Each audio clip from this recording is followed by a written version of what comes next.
Good morning, Lagos. Good morning, Nigeria. It's the midweek edition of The Conversation here on this television. I am Abimbola Bello. Good morning, and thanks for joining us. I am Ajibola Ojeshola. I enjoy as well. Welcome to The Conversation. Well, we do this Mondays through Fridays, and we talk about everything and anything here on The Conversation. Let's kickstart the program by taking our news points for today.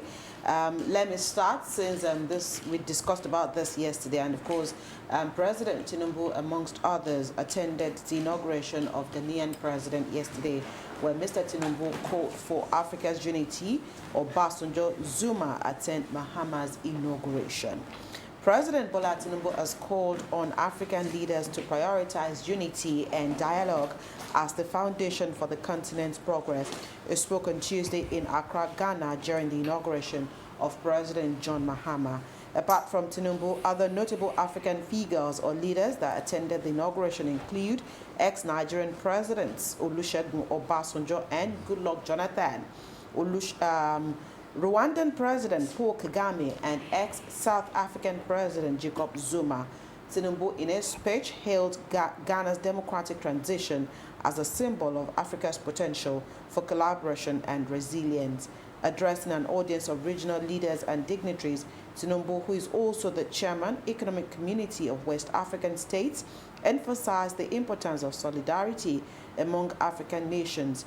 He urged leaders to set aside differences and work together for the collective good, underscoring dialogue as the key to resolving disagreements. Tinubu praised Ghana's democracy, describing the peaceful transfer of power as a victory for the entire continent.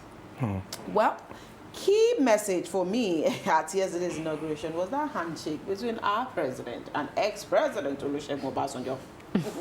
And it was more or less like, okay, we're outside Nigeria. What does this signify? Maybe Baba will come back and write letter again. Well, we hope not. And, the major message for me in this particular story is the fact that President Bola Ahmed Tinubu did say that did commend the Ghana's electoral process and the transition from one administration to the other. And I think Nigeria should take a lesson or two away from Ghana. Well said. I think also would be the fact that, the president also said African leaders may disagree, but there is power in dialogue. And as ECOWAS chair, he would continue to ensure that there's that, dialogue and peaceful coexistence amongst all African countries. We just do hope that there can be a gap on the continent. We should get over the era of where you need to visit another African country and you still require a visa. And what happened to the Ghanaian president yesterday? He called our president, the president of the Federal Republic of Ghana. It was in a frenzy. If that had been President Bola Ahmed Tinubu, I don't want to imagine what will be happening on X now. I know, they would have dragged him. Jibola, let's take your story. All right. Bandits influx, task force meets as police are Amotekun tighten southwest boundaries. In response to Governor Seyi Makinde's alarm on Monday about the influx of bandits into Oyo State, security agencies across the southwest have ramped up measures to tackle security threats. These include intensified border patrols and enhanced collaboration among the police, Amotekun, and military forces in the region. On Tuesday evening, Oyo State security chiefs convened an emergency meeting to devise new strategies. Representatives from the military, police, civil defense, and Governor Makinde's security aides were in attendance. A top security chief confirmed this. Governor Seyi Makinde on Monday raised alarm that bandits fleeing military onslaughts in the northwest were coming down to Oyo State to take refuge. Makinde, who spoke during the 2025 Interfaith Service held Monday, gave the assurance that the state government was determined to smoke out and eliminate the bandits. Speaking on Tuesday at the closing ceremony of the 2024 Base Socio-Cultural Activities and Veterans Parley of 65 Nigerian Air Force Station on Tuesday, the governor particularly charged the military to intensify its efforts to combat terrorism, kidnapping, banditry, and other security threats. I like the fact that, the governor spoke out when there was the need. And we've always said there's the need for that synergy in the Southwest and for the governors to work together. Remember, our guest on Monday also emphasized on the need for the Southwestern governors, especially to work together in the provision of food and work on food security for the West African states. So now will be a good time for the Amotekun Corps, as well as other governors in the Southwest, to pool resources together. This is not, the time to leave only one governor or one state to bear the burden here. So we do hope that this will call for a better synergy, a better security architecture for the Southwestern states. If one state has problem, it will affect everybody. It will affect every other, yeah. And I love the fact that Governor Seyi Makinde was proactive instead of being reactive. right. It's important to nip this in the bud. Quite. Let's take your story, Joy. All right, Sanwo-Olu to open 11 roads on Thursday. Governor Babajide Sanwo-Olu is set to open a network of 5 roads in the Ikeja Government Reservation area on Thursday. Also to be opened are 6 major roads, 4.7 kilometers across 3 local governments and local council development areas in Akoka, Bariga and Bagaja. The project will be unveiled on Thursday and Friday. According to the Commissioner for Information and Strategy, Gbenga Omotosho, he disclosed this in a statement on Tuesday, stating that the opening further attests to Governor Sanwo-Olu's resolve to sustain the delivery of modern and enduring infrastructure that will make transportation across Lagos easy and smooth. For the unveiling for Thursday, it will include St. Finbar's Road, Asani Street, Tijani Ashogbon Street, Jagumolu Street, Shogbamu Street, and Dia Street, traversing the University of Lagos Main Gate, Akoka, to Deeper Life Church in Bagada.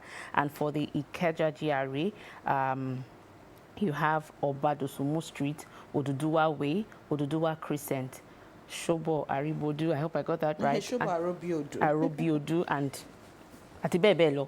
Anyway, this unveiling will take place on Thursday and Friday here in Lagos. And okay, it will be a Thursday of projects commissioning, and that's just tomorrow. So definitely we'll bring you some of those inauguration here on Lagos Television. And what a way to start the year! What a way to deliver projects to Lagos residents, saying that we toiled, we worked in 2024, and this is a promise that 2025 will be better, especially in terms of road infrastructure. So tomorrow is the day, 11 roads across Lagos, and of course, this again is a wake-up call to government. Like we always say, the reward for hard work is more work. And every day, even the governor keeps saying it, every day, out of the hundreds that come to Lagos, some, maybe quarter, do not go back to their states. Yes. So additional responsibilities will always be here on the state. So there is that need to always upgrade infrastructure and, just ensure that Lagos residents are in a better place. And the only way we can help is to ensure that you register. Once you know that you're not going back, Go and register with LASTRA. So that we know how many of us are really here. You're right. Lagos State is on autopilot, and of course, what we see in Lagos today is one of the advantages of continuity in Lagos State over the years. And whether you like it or not, if you are the governor of Lagos State, you have no choice than to perform and consolidate on the gains of others over the years. All right, those are the trending stories, our news points for today. Let's quickly go to the X platform and take a look at what is trending. Now, depending on what you're seeing, you might see Eguavon, you might see NFF. Eric Chelle, you might see the NFF, and you might see the Super Eagles. All of these stories are connected. And of course, this morning, the news broke yesterday that the NFF had chosen a coach. Abimbola Emalian. Wait, now, Ame Bolapo, a coach for the Super Eagles of Nigeria. And of course, Eric Chelle is a Malian, is a Cote d'Ivoire, is of a French because it's played for the French, many teams in France. And so if you want to take a look at this man, of course, is just there. And the question is, a lot of Nigerians are worried that why didn't you leave Austin to continue with, managing the Super Eagles? Why bring another African? Well, a Malian, if you want to put it that way, or a Cote d'Ivoire, because I think, of course, it's a mixed blood. Why bring this guy?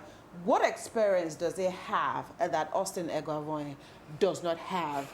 And why, at this time, are you bringing Eric Chelle as the new coach for the Super Eagles of Nigeria? So all of these questions Nigerians are finding answers to. The NFF are also defending.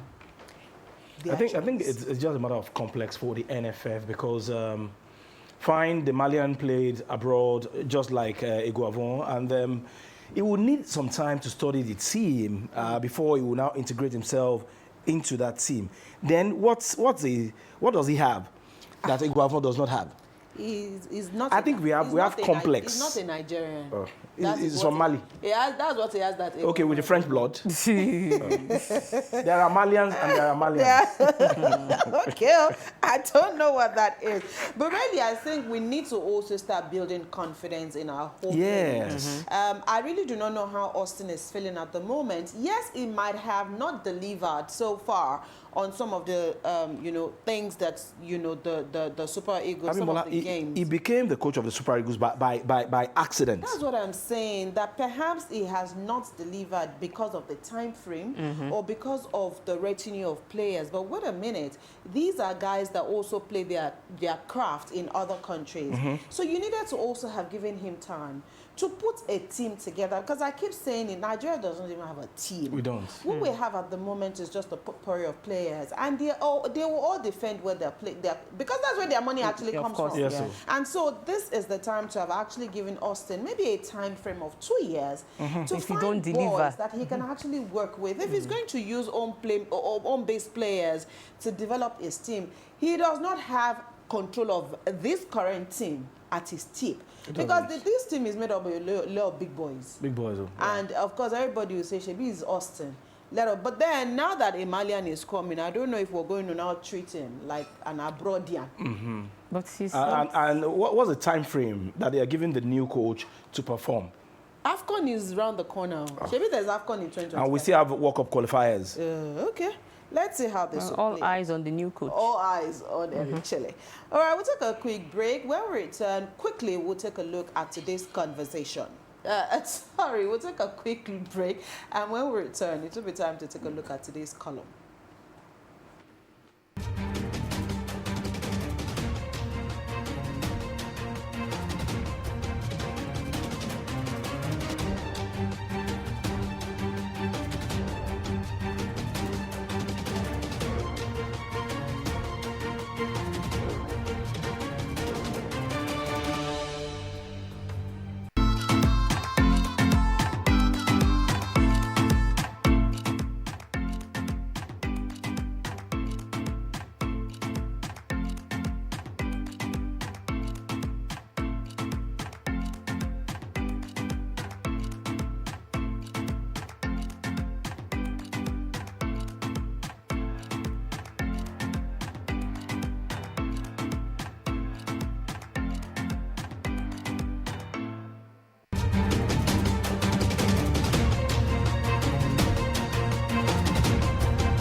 Complement some of the initiative of the federal government to make life better for Nigerians. Oftentimes, according to Jide, we always focus on the federal government, forgetting the subnationals, which include the state and the local government. Jide also emphasized the fact here that we have 3 tiers of government, which is state, federal, state, and local government. So what Jide is basically saying here is the need for these state governors to wake up. And of course, when you look at the breakdown of this column, he also commended some state governors for their efforts in improving the quality of life of their citizens. Right, and he also added that the Constitution of the Federal Republic of Nigeria recognizes 3 arms of government: the federal, the state, and the local council areas. So all eyes should stop being on the federal government. There's a need for citizens to start engaging the governors as well as the local council development areas. And honestly, I do not envy the local councils at the moment, because gone are those days that you used to complain. And so once your monies start coming directly to you, You cannot have complain. No excuse. you don't have an excuse but to deliver onto the people. So you can pick up the Punch newspaper to take a further read on Jide's submission today. It is, you know, an interesting read there on the column this morning. All right, we'll take a quick break. When we return, there is a new virus in town, although it is raging in China as we speak. And the NCDC, that is the Nigerian Center for Disease Control, has said at the moment there is no cause for alarm in Nigeria. But all of those T's have been crossed and I's dotted at ensuring that there is border control. What exactly do you know about the HMPV? Is it COVID-like? Of course.